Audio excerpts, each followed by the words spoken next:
once everybody was slipping and sliding and falling around, the defenses were playing pretty good. It was kind of a field position, a little bit of a throwback game. We had a hard time running the football offensively, had a hard time blocking them up front, and we had some key missed assignments. They're a very good defensive football team. We knew that going in, and we did some harebrained things like forget to go and tell motion.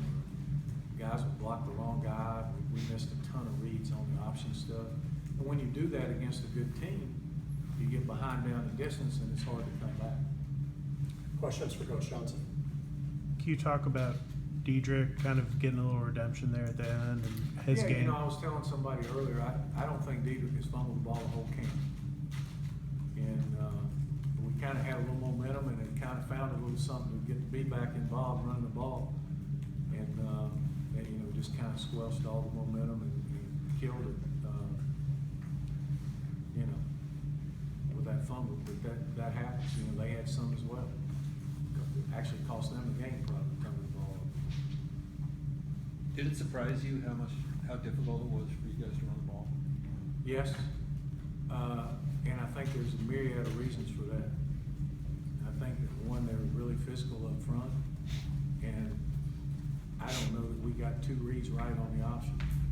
I mean, you know, and you miss the read, and you end up with a negative play, and it's almost like when we got the read right, guys were falling down or forgetting to go in motion, or it was just kind of a calamity. I think you got to give them some credit, but it was really poor execution. When you're talking about reads, you're talking about from the quarterback position?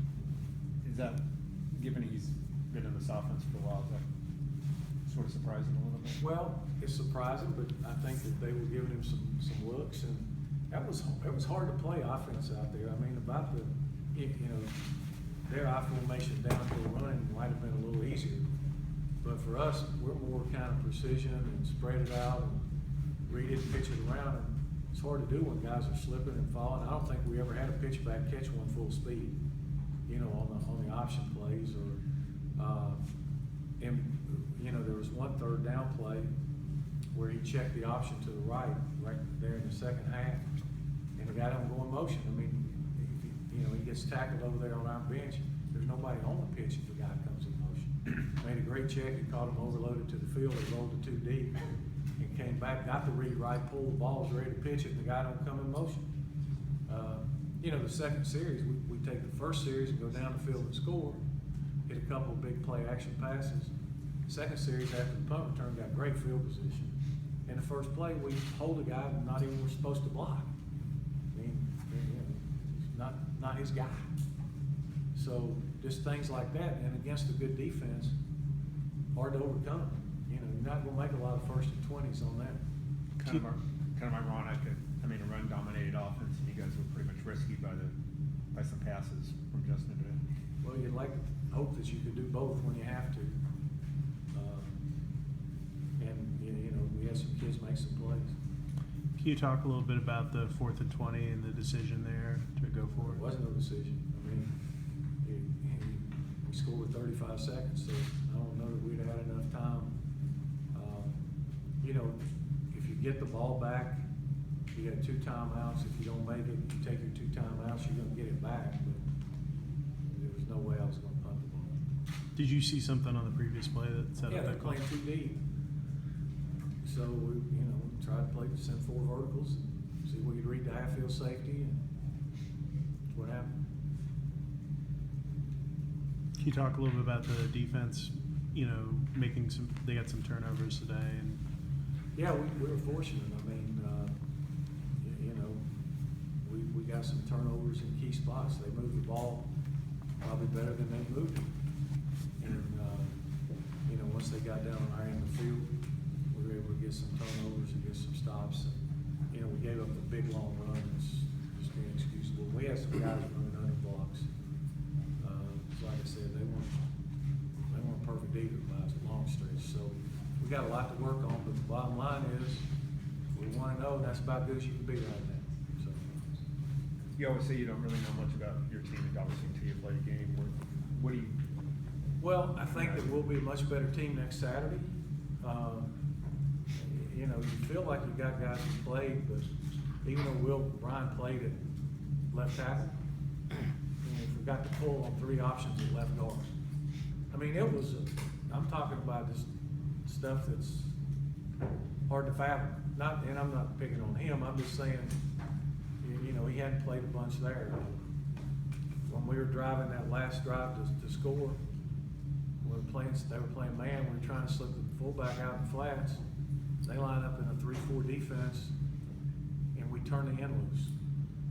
Right guard, right tackle, just instead of man, they just turn the guy loose. I mean, it was, and against a good team, you can't do that. You know, so we were fortunate we got out of here with a win. Coach Adazio mentioned the passing being a few big plays in the first half, and the second half being the difference in the game. Your immediate impression on the passing game today? Well, I thought that, you know, some kids made plays. Certainly, you know, Quay Searcy made a couple of really nice plays. You know, Brad made a nice play on 4th down, I think it was. Ricky June made a nice play. Maybe Brad's was 3rd down. But, you know, all those kids made plays, and Justin threw the ball where they had a chance to catch it. It seemed like your pass protection was dramatically better in this game. Was it did it have to do more with what they were doing defensively, or was it? I think just we're a look little better. I mean, they were pretty good. Their hands were pretty good pass rushers a year ago. I think when we blocked the right folks, we were better. The last drive we were trying to run a boot, and the guy was up on the line, and the guard, I'm not sure he saw him. Would have been a hard block anyway when he pulled, but you know, we self-inflicted some too. But again, give them credit. They're pretty good on defense now. They've done that to a lot of folks. It's not just us. I was sitting in my locker looking at the scores last year. You know, they were losing 9-7, 13-10. Notre Dame beat them 19-16. I mean, it was like nobody was getting lighting up the scoreboard. Those inside guys are good. 97's a good player. What was your perspective, vantage point on the first play of the last drive when Justin nearly went down? And he kind of was able to pull himself out of it for the incomplete pass. He just did a nice job getting the ball away, throwing it out of bounds. Anything more for Coach? Even in games when he struggled like this to some degree, he has a knack for making plays to win a game. Yeah, he makes plays towards the end a lot of times to help win the game, and certainly he did. He did today. You know, I thought that when he pulled it down and scrambled to the left, I thought he was going to take it in the end zone. When he got tackled on about the 4, the receiver didn't know he was running and kind of turned around, and Brad seen him break. I think he could have pinned the guy and he could have walked in, which is how they scored their touchdown down there. I mean, you know, everybody covered, got out of the rush lane, and the guy pulled it down and ran in. So the last touchdown by Diedrich, we called 2 plays in the huddle, and yeah, I wanted to get him the ball because I really think he's going to be a good player, and he didn't disappoint me. I mean, he got his pads down, and you know, for a freshman in the huddle, I'll get it in, and he did. You know, it wasn't like there was nobody there. He got his pads down, got it in. Can you talk about special teams? It seemed like, other than maybe the one Brad should have fielded, he didn't. Other than that, it was very clean for you there. We had Brad on the 10, and we told him not to back up. The ball hit on the 4. Their kid did a nice job punting the ball. I thought that the very first punt where he returned it, I thought had he kept coming, he might have scored the one where he cut back, but he had a nice return. You know, I thought the special teams were solid. I mean, we blocked the field goal. The kid kicked it low. And, you know, Harrison did a great job kicking off and making the field goal when we needed it. Then what goes unnoticed is the one at the end of the game.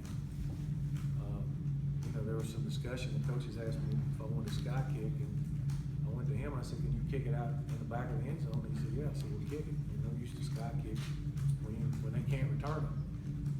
And he put it deep enough to where the kid didn't have a chance to bring it out. Got time for one more for Coach. What did you learn about your team down the stretch in the 4th quarter? What does that mean moving forward? Well, I think they want to win. I mean, they certainly fought hard. Would have been easy on 4th and 20 to hang your head and just go, uh-oh.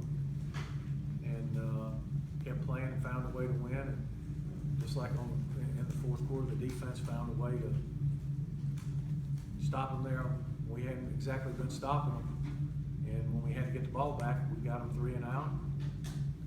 And the offense was able to convert, go down and score. Okay, thank you, Coach.